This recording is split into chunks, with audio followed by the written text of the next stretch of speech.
January. Well, it's been quite an ordeal being there. It's very frustrating.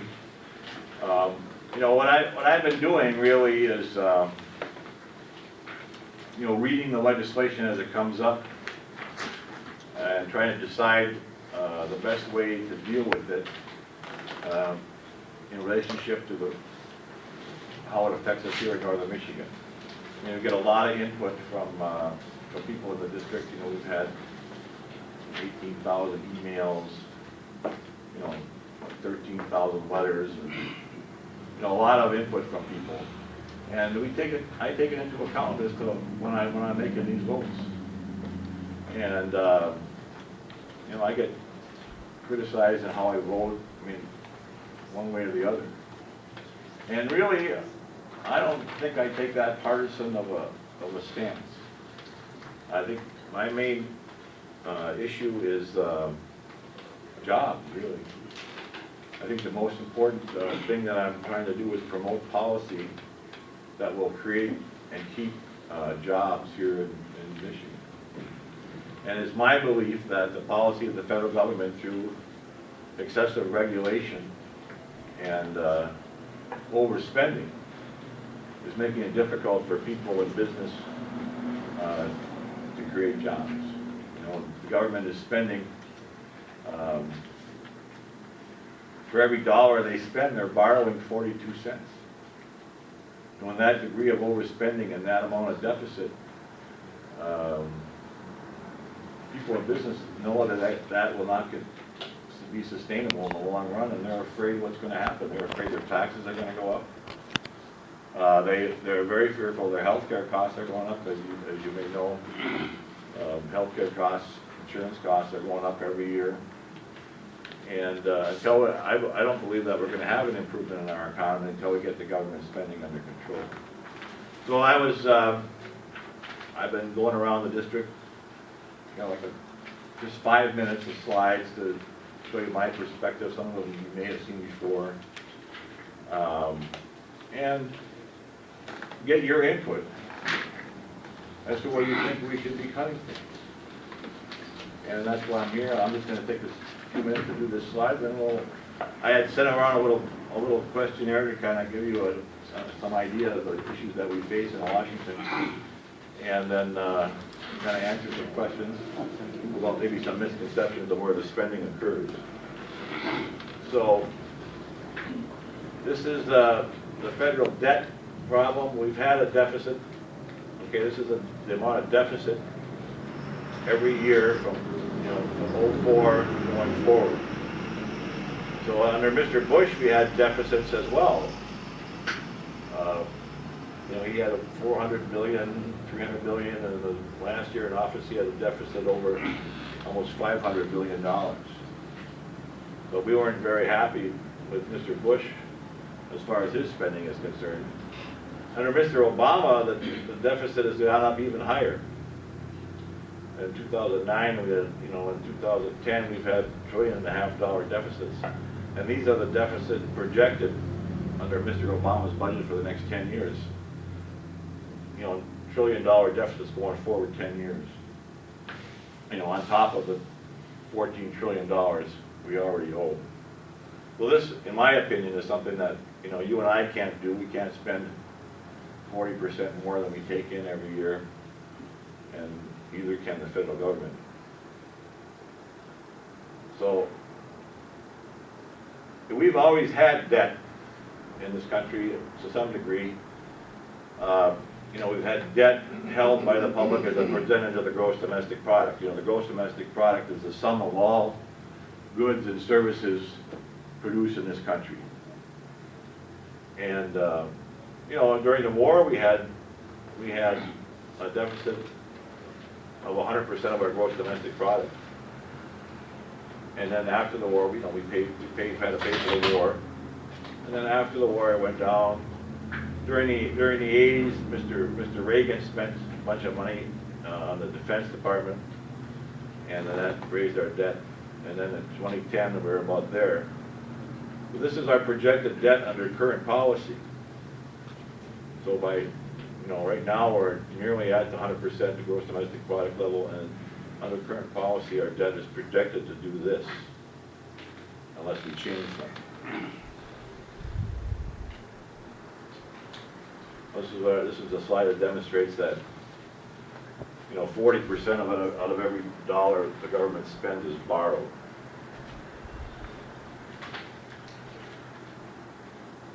So this is a slide that demonstrates who owns our debt. You know, as late as 1970, Americans owned 95% of the debt. You know, during the war, people bought bonds. And as late as 1970, Americans held 95% of the debt. 1990, foreigners owned 19% of the debt. Now in 2010, foreigners own 47% of our debt. You know, the majority of that, the Chinese, the Japanese, the British, and others. So we're increasingly dependent upon foreigners to finance our federal government. And this is sort of, to me, sort of scary, because we're dependent on these people. If they don't continue to buy our debt, you know, the government's going to be in trouble.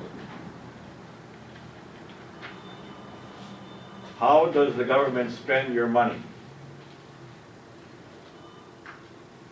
There's what they call mandatory spending and discretionary spending. Mandatory spending is stuff that is spent automatically that I don't even vote on. It's just automatically spent, okay? I mean, these are people, this is already enacted in law. Social Security, you turn 62 or 65, you're automatically eligible for Social Security if you paid in. Medicare, Medicaid, interest, other stuff like food stamps. This is what they call the discretionary spending. This is what we do in Congress as appropriating money for different things, okay? So we appropriate money to the Defense Department, we appropriate money to non-defense. You know, this is the money that you see the government spending on roads, the post office, anywhere you see the federal government spending money around the country other than defense. This is stuff that, you know, we get to work on in Congress on an every year basis to, you know, keep that going. This is just a little bit further breakdown of the money for Medicare. Most of the money goes for hospital inpatient services. This is Medicare Advantage. That's the insurance program, the optional insurance program that doesn't seem to be spelled right. And then the other things goes to home health, physician payments. Funny thing, you know, I'm a physician, and I'm, you know, taking care of Medicare patients. The payment to physicians only counts for about 10% of the total Medicare budget, which I was sort of surprised on. And that's the only area they've actually decided to cut was the physician payments. The physician, you know, particularly like that. Social Security spending is retired people and then spouses, and disabled people, widows, widowers. So most of the money goes to retired workers. Defense spending is broken up into, you know, mostly personnel. You can see the different aspects of that. Most of the other mandatory spending is welfare and food stamps. You see that that's a significant portion of it.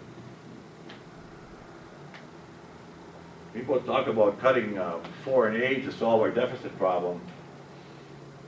Foreign aid consists of 1% of the federal budget. Medicare spending is 13% of the federal budget, and Social Security spending is 19%. So as you can see, Medicare and Social Security together represent a great deal of the federal budget. This is what they call the Budget Control Act. This is the bill that actually passed the House and the Senate and was signed by the White House, to avert the default of the government. I wasn't particularly happy with this because I didn't think it cut enough spending. I mean, we voted, this is actually the third bill that we passed in the House to get the budget under control. We passed what they call the cut cap and balance. We passed what they call the Boehner bill. And we passed this Budget Control Act, you know, under the, it's really weird how this all works. You'd think that we'd be able to discuss this starting in January. You know, I mean, we knew that this deficit thing was coming up, but for some reason, beyond me really, why we couldn't start talking about this in January, we're working on it until now, they just wouldn't bring it up. And it sort of frustrated me that we had to deal with, really only in the last month prior to this deadline that we actually started working on it. It's frustrating to me that the Senate doesn't seem to do anything. I mean, in order to pass a law, you have to have the House, you know, pass something. The Senate has to go along with it, and it has to be signed by the President, you know, in order to actually change something. But the Senate doesn't seem to have, we passed in the House lots of stuff, and none of it, almost none of it has been looked at by the Senate. Like, for example, the budget. We passed this Ryan budget a long time ago.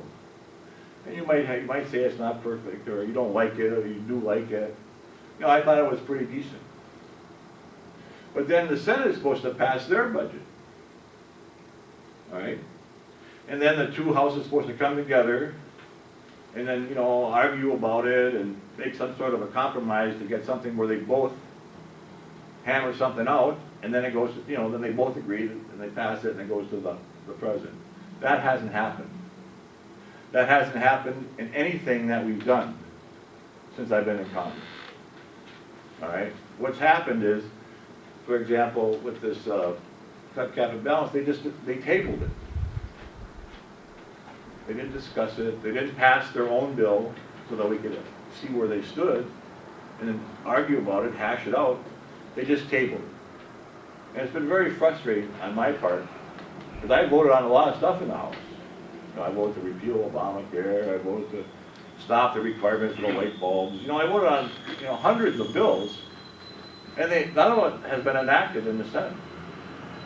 Well, not none of it, but, you know, 1% of what we've done have they taken up. So this last bill that we passed does these things here. It did not increase anybody's taxes. Okay? It does make a down payment on our deficit by cutting $917 billion over the next 10 years in spending. It's not nearly enough, but it's something. It's an actual cut. It caps future spending, you know, for the next 10 years. And there's an opportunity to get $1.5 trillion more in savings with this 12-member joint committee thing. And if the joint committee does not act, there are going to be some automatic cuts across the board. So that's going to stimulate, hopefully, those guys to actually come up with some focused cuts, because making cuts across the board, nobody's going to be happy with those cuts. I mean, I'm not happy with this bill in general, but in order to avoid, you know, this default situation, which I thought would create too much uncertainty, you know, I voted for this. And it's just so frustrating, the fact that we voted for some other things, like this cut cap and balance in the Boehner bill, the Senate doesn't act.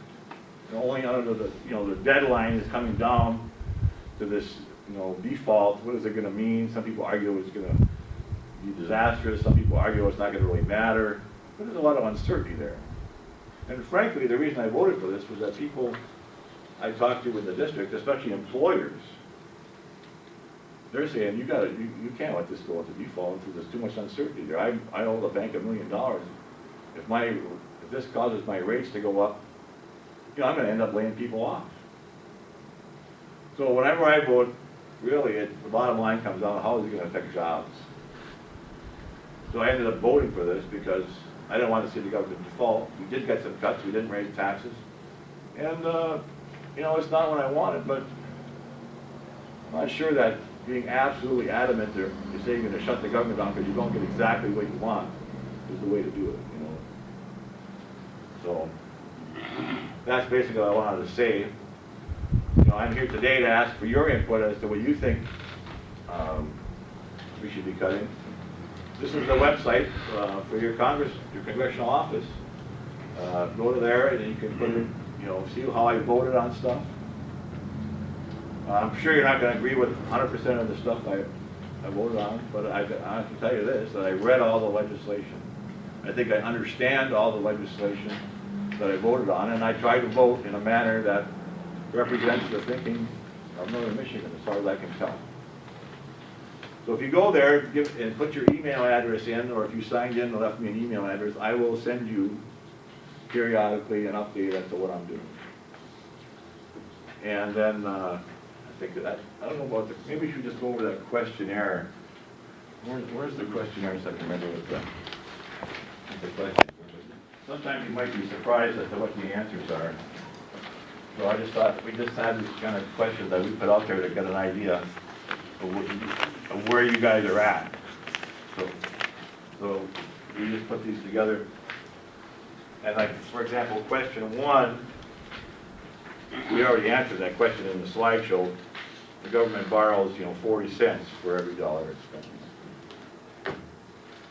In 2010, what was the total amount of the deficit? The total amount of the deficit in 2010 was $1.5 trillion. The gross domestic product, by the end of 2012, the debt is projected to be 100% of the gross domestic product. Which of the following will the federal government spend the most on?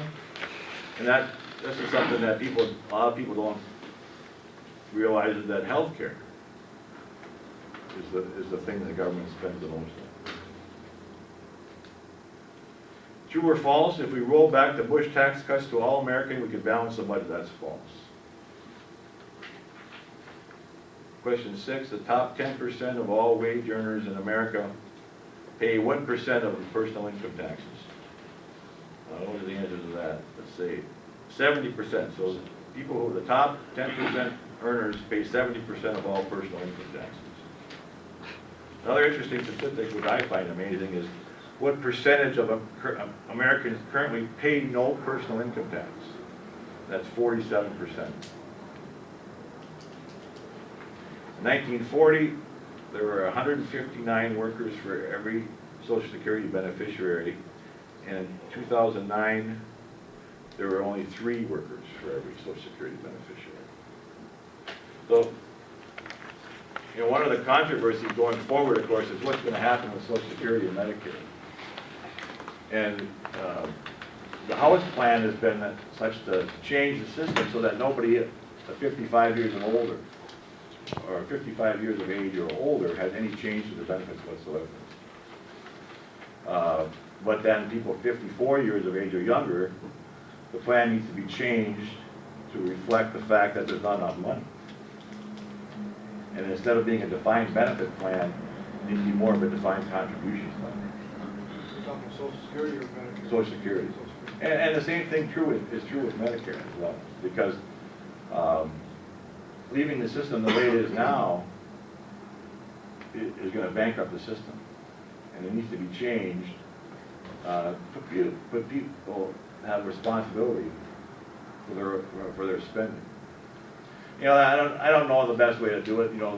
The Obamacare plan basically takes $500 billion away from Medicare to pay for Obamacare, and it puts in this, this board of 15 bureaucrats to ration care and decide what care our Social Security people can get. So I'm against that, because I don't believe that the government should be deciding how to spend the money. I think we should be deciding how to spend that money. So with that, I want to see what you guys have to say and give you an opportunity to ask questions and go from there. Yes, My sir. question is actually on that, Social Security. Is there a way you can just get rid of the whole system, put it into a 401k plan or something? Kind of what you're talking, I guess. Well, that's, Defined. yeah. So, that's what people have talked about, over the last several campaigns. Mr. Bush got into big trouble talking about privatizing Social Security. And whenever they start going that way, people get really paranoid about, you know, what's gonna happen to their benefits, you know, letting the Wall Street people be in charge of their money and all that. But I think it needs to be reformed. I mean, basically, if you had put 10% of your income, which, you know, the taxes are about 10% of your income, if you had put that away for the past 35 years into some sort of an investment account, you'd have a lot more money than you're gonna be getting from Social Security. So I don't think the return on your investment is that good.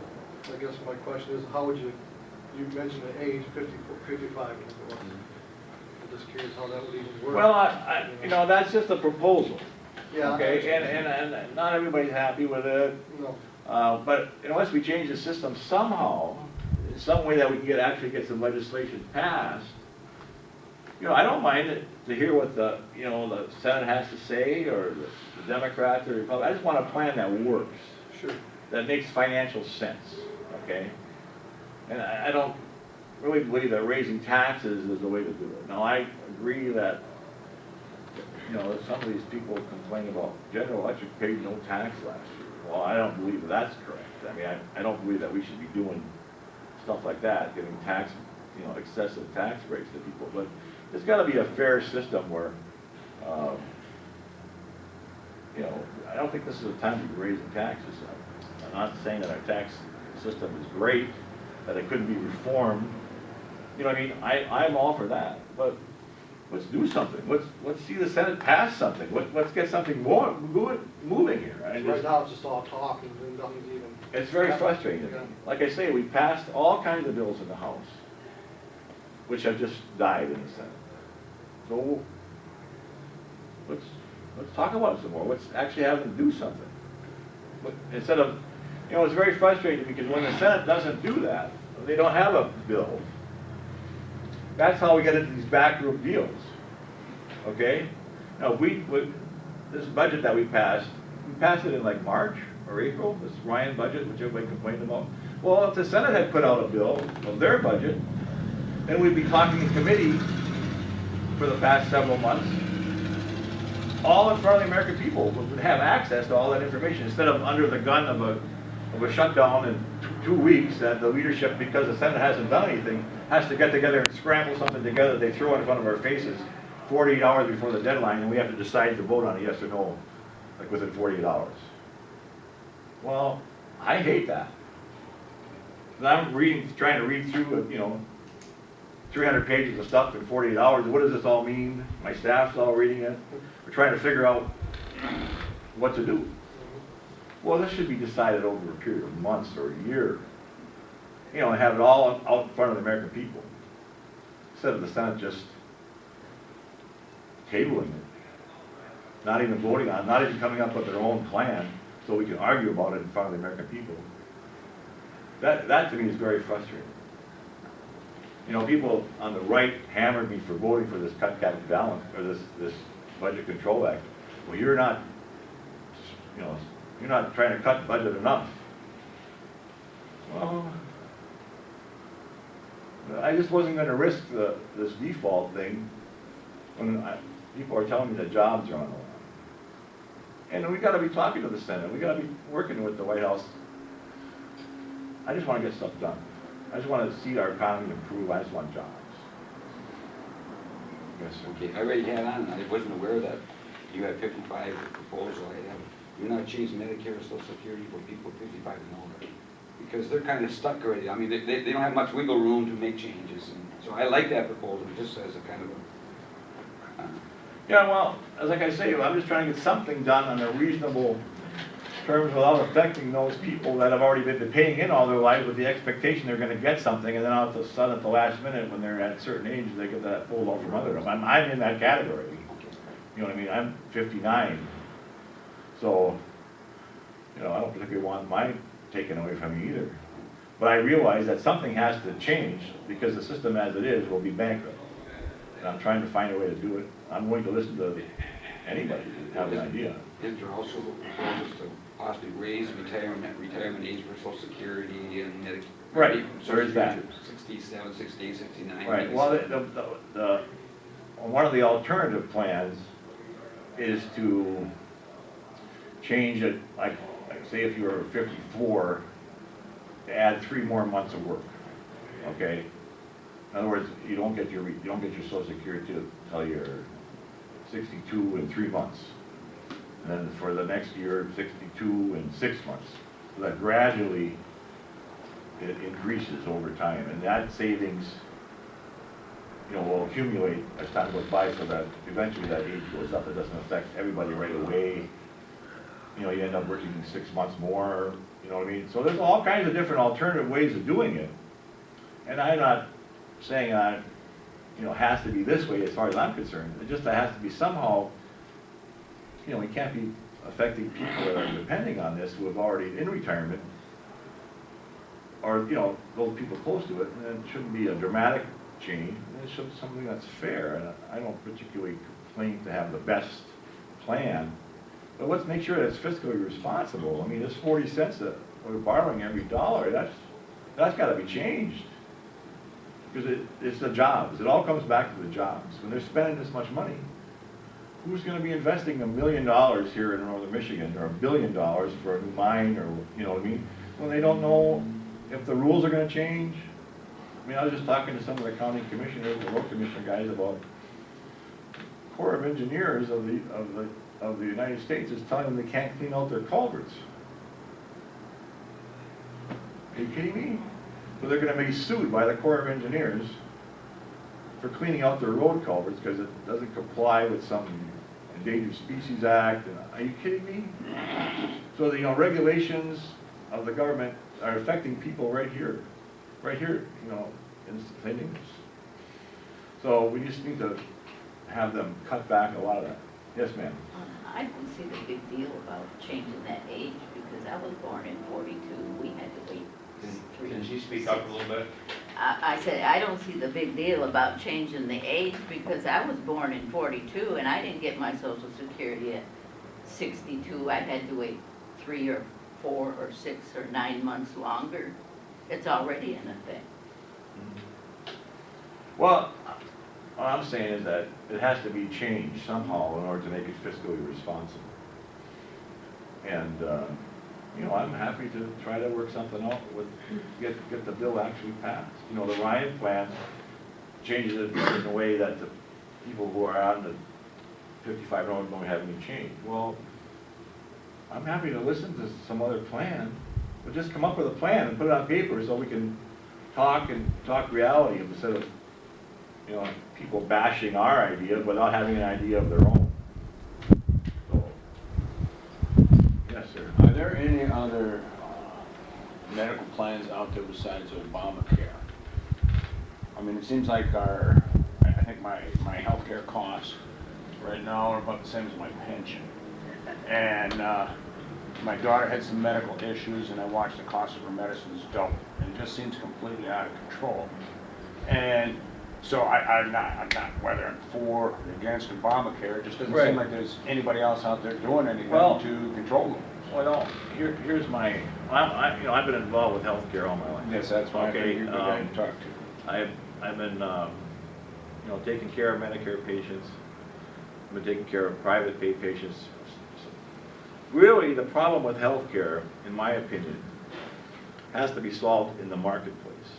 Okay, our system is evolved over decades such that the costs are sort of out of control because it's not a real marketplace. Mm-hmm. Okay, for example,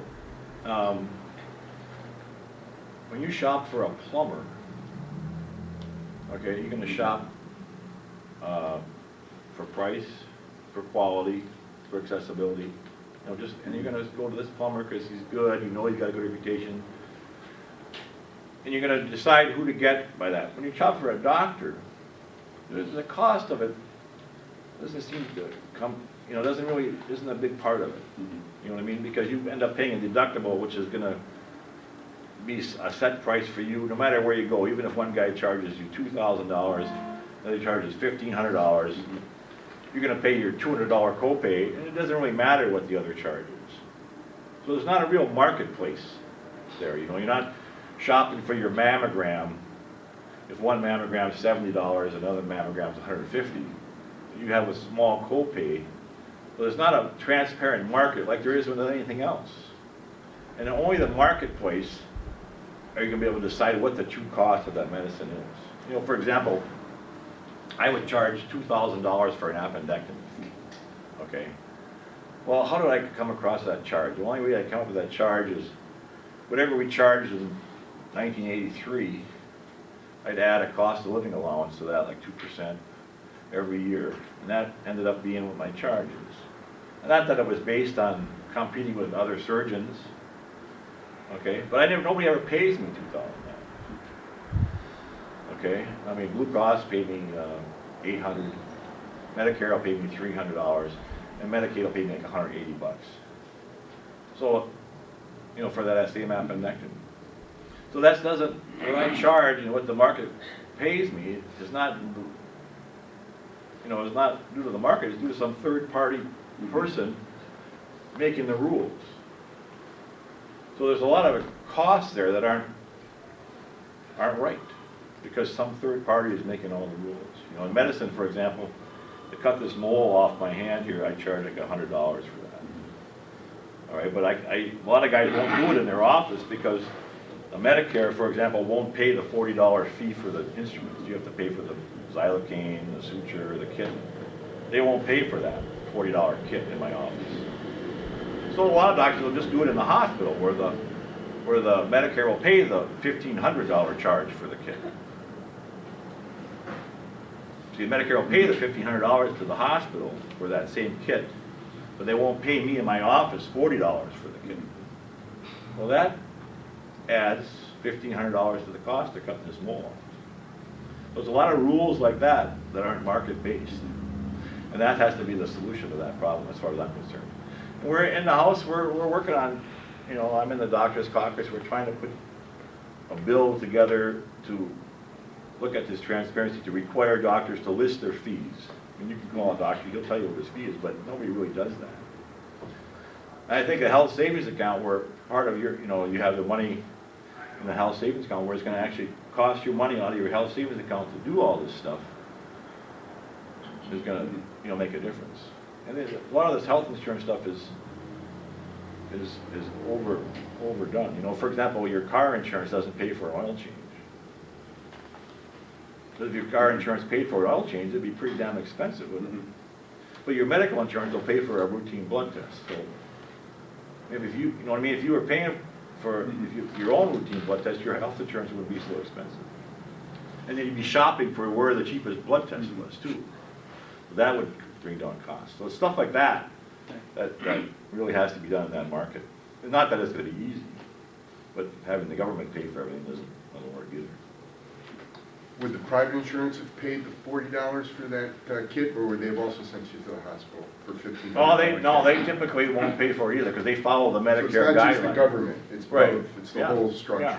Right, it's the structure of it. You keep pointing out how it's all the government, I just was wondering. No, it's not, but see, most of the private payers go by what Medicare does. So they set the sort of the paradigm of how they're gonna do things. Right. And it's, you know, it's frustrating to me because I'd say, well, why can't I just do it in my office? Easier for me, easier for the patient because they're sitting there already, I'm there. But if I want to do it in the hospital, I gotta schedule a separate time, the patient has to come back, it's $1,500, you know. It's very frustrating. And on the money that, the $500 billion, or the section of the Medicare that goes to the private insurance companies that have created the competition for Medicare, do you know if their delivery is any more efficient than Medicare?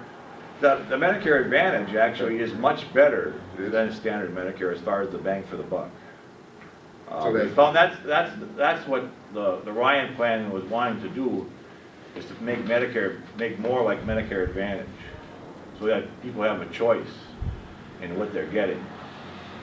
You know, you take a high deductible, or, you know what I mean, or a low deductible and a high, you know what I mean, there's all kinds of options. Like, for example, my health care, when you work for the federal government, you get, like, you get a choice between 300 different plans. You can just choose from the plan that you want. Well, why can't everybody do that? Do you have a question, sir? Couple points, you want to know how we feel on the Social Security.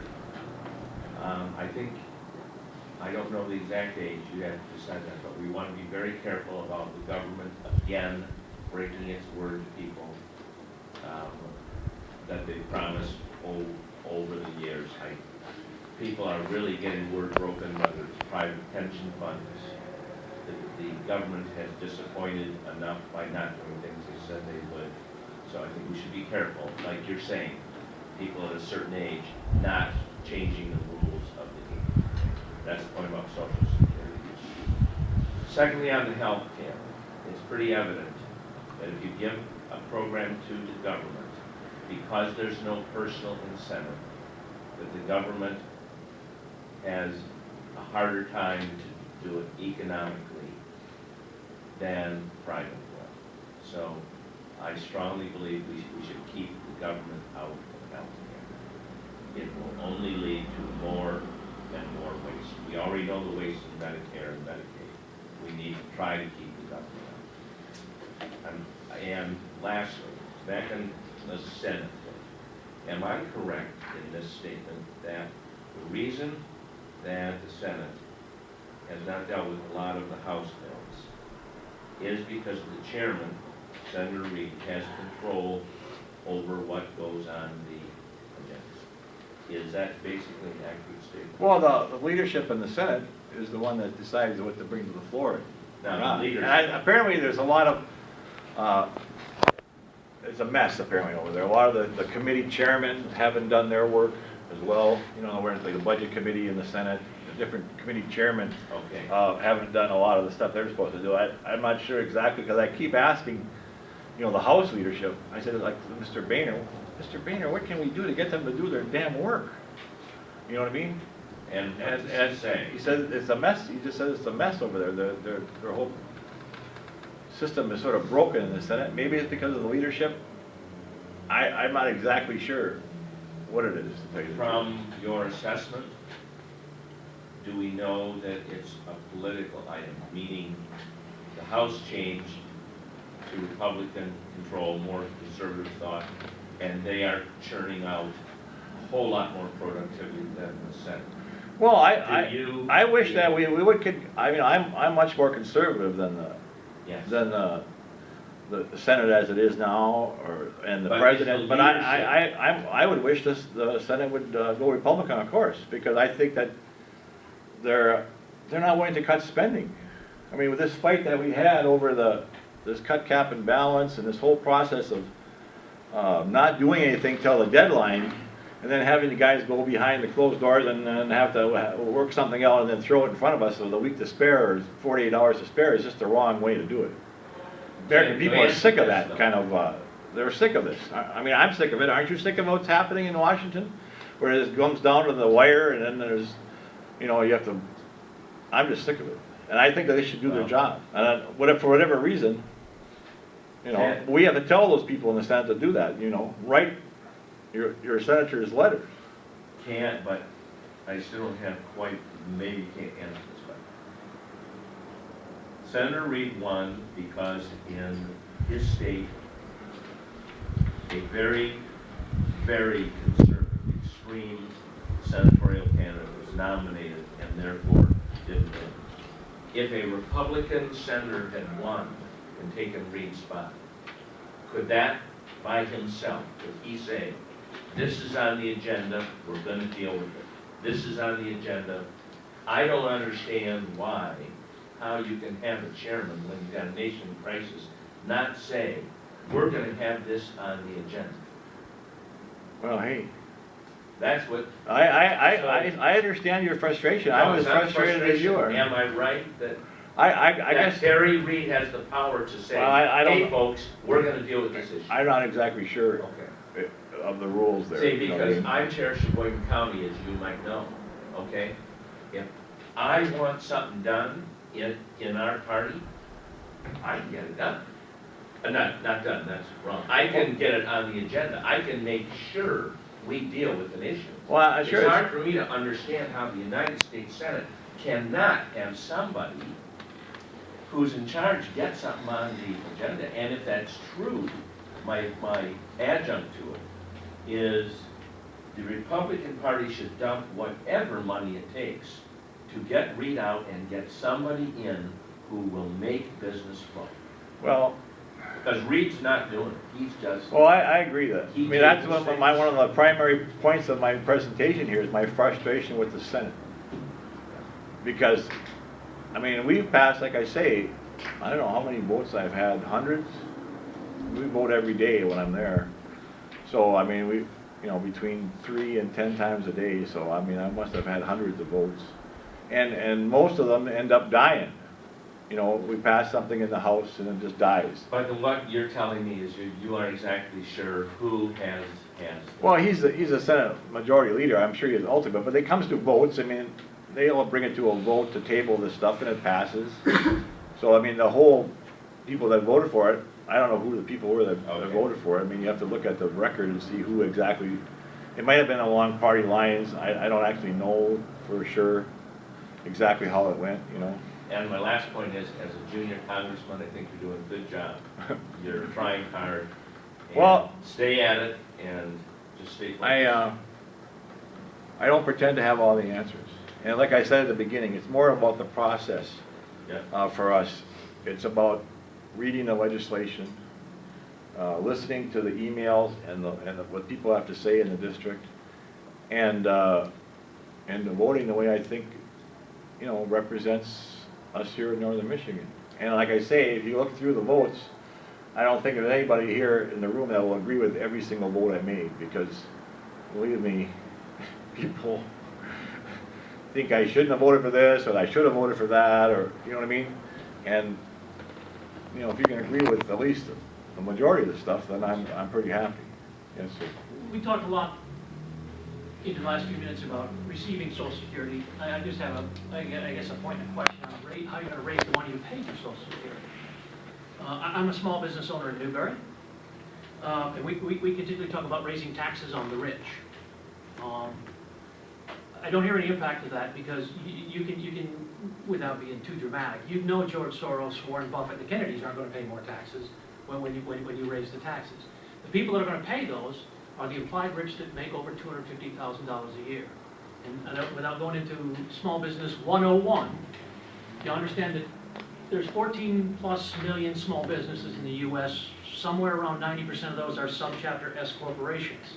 You take the virtual profit at the end of the year, and that's added to the owner's personal income tax.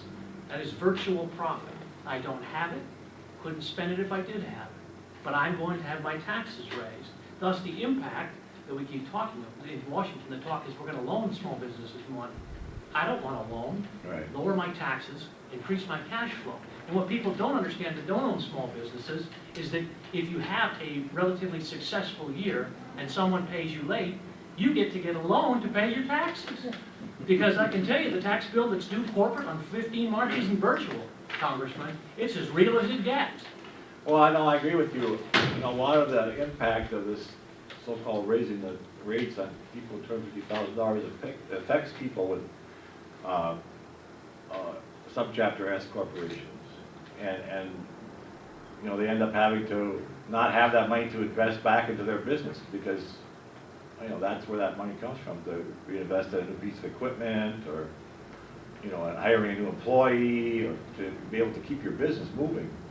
And I just don't think that the Obama administration understands any of this, to tell you the truth. And like you say, it's not really money that you're putting in your pocket for a new yacht. It's money that you're trying to keep your business going. And you might take a salary out of that, but it's not the $250,000 that you got as a profit or, you know, some money you retain capital in your business. And it's very frustrating to try to explain that to people. The last is, and I'll speak with your assistant, that the Commerce Department has just demanded anyone that does business with the Defense Logistics Agency or any of its sub-agencies, any military or homeland security, now must fill out a 20-page form that includes everything, including your financial statements, including who your main competitors are, why you have competitive edge, et cetera, et cetera. No offense, Congressman, I don't share that information with my wife. Okay? I'll pass that along. It's the gonna take weeks to regulations fill coming out. out of the federal government are onerous and becoming more complicated every day this administration goes by, because they don't have any appreciation for, you know, people in business or municipalities trying to clean out their gutters. You know what I mean? I mean, the same gutters these guys have been cleaning out for the last 25 years, all of a sudden are subject to the, you know, U.S. Corps of Engineers. What? You can't clean out our road gutters without the Corps of Engineers threatening to sue, you know, the road commission in Mackinac County? Are you kidding me? And if I choose You know not to what I fill mean? out, if I choose not to fill out this form, I could be subject to $1,000 fine or up to a year in jail, even if I choose not to do business with them anymore. I know it. That's why I'm standing in front of you instead of fly fishing, okay? Because I'm just as frustrated with this whole system as you are. And like I say, I don't pretend to know all the answers the best way, but I know I'm going to be voting against, you know, any kind of a regulation increase that I can get my hands on. If I may, sir, I'd like to send that to your assistant. Just Yeah, because absolutely. It's 20-some pages of Yeah. detailed data information.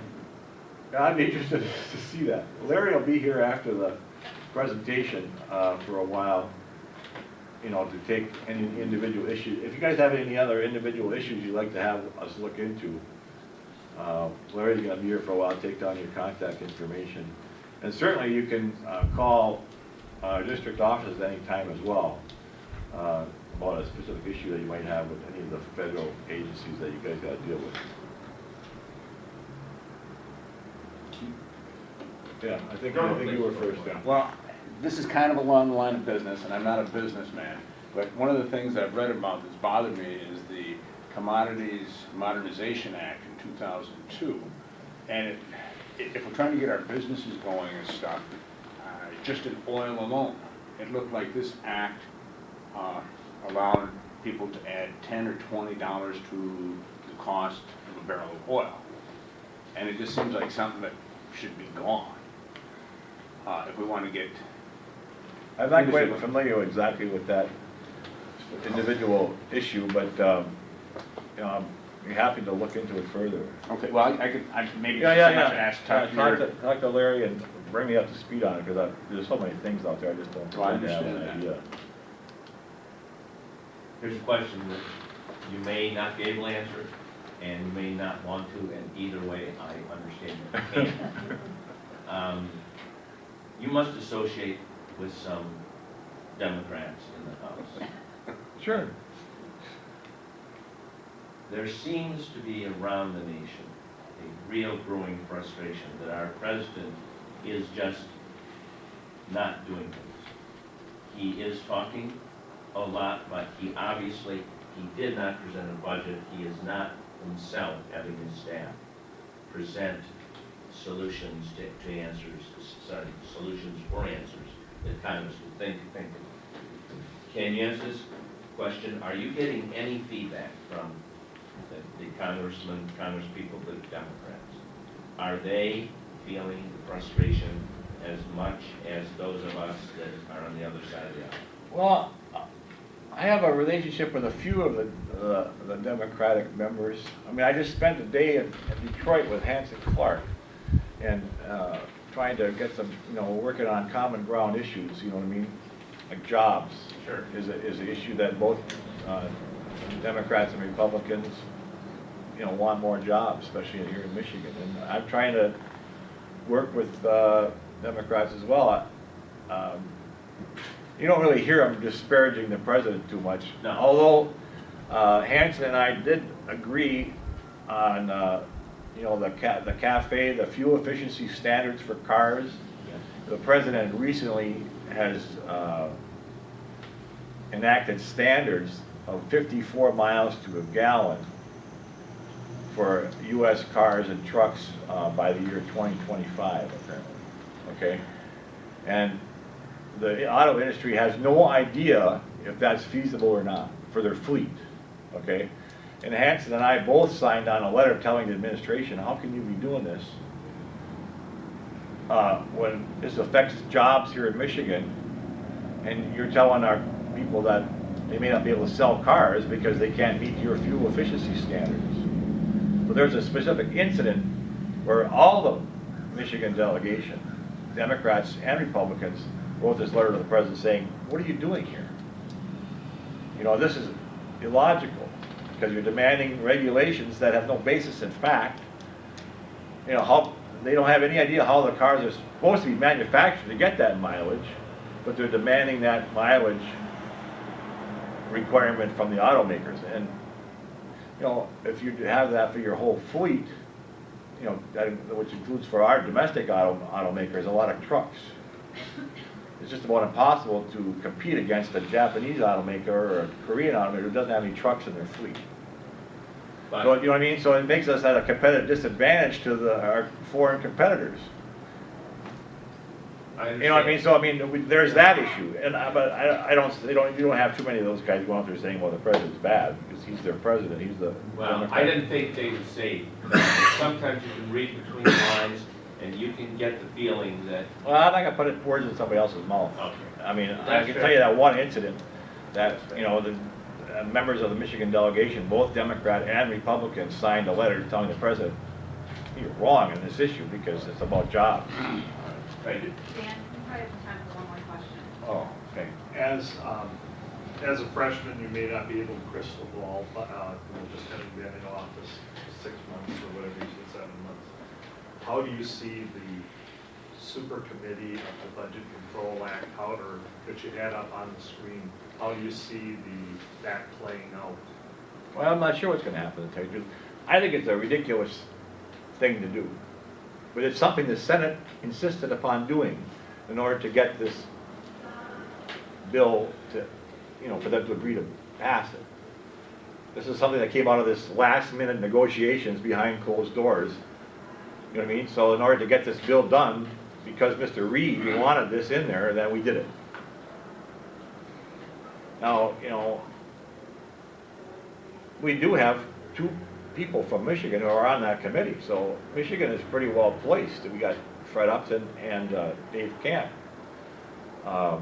guys from Michigan, so I know those guys, and they're, you know, pretty smart guys. So hopefully they'll come up with something. You know, Dave Camp is the chairman of the Ways and Means. He's sort of in charge of taxation in the House, and maybe he'll put together some kind of a tax reform plan in there. And then Fred Upton's in charge of Energy and Commerce, which is one of the largest committees oversight of a lot of spending, and maybe he'll come up with something. Nobody wants to raise taxes on our side, you know what I mean? Like I say, the other side of the aisle, you talk about taxing the rich, and all that, you know what I mean? And we just want jobs. We want less regulation in our lives. We want the government out of. I want the federal government out of my life more than in my life, and that's the basis upon which I'm going to decide how to vote. I think, and get your input there. So the lady here is taping me, but she probably works for that. You work for the DCCC? People, every time I have a town meeting, people tape my entire presentation so they can maybe cut something out and then use it against me in a commercial when I'm running for something. So everywhere you go, there's somebody taping you with that, usually that intent. I'm not saying what her intent is, because I don't know who she is, but that's what it usually is. All right, thank you very much for coming. I appreciate your input. Please feel free to contact the district staff or my offices. Thanks. Thanks for coming.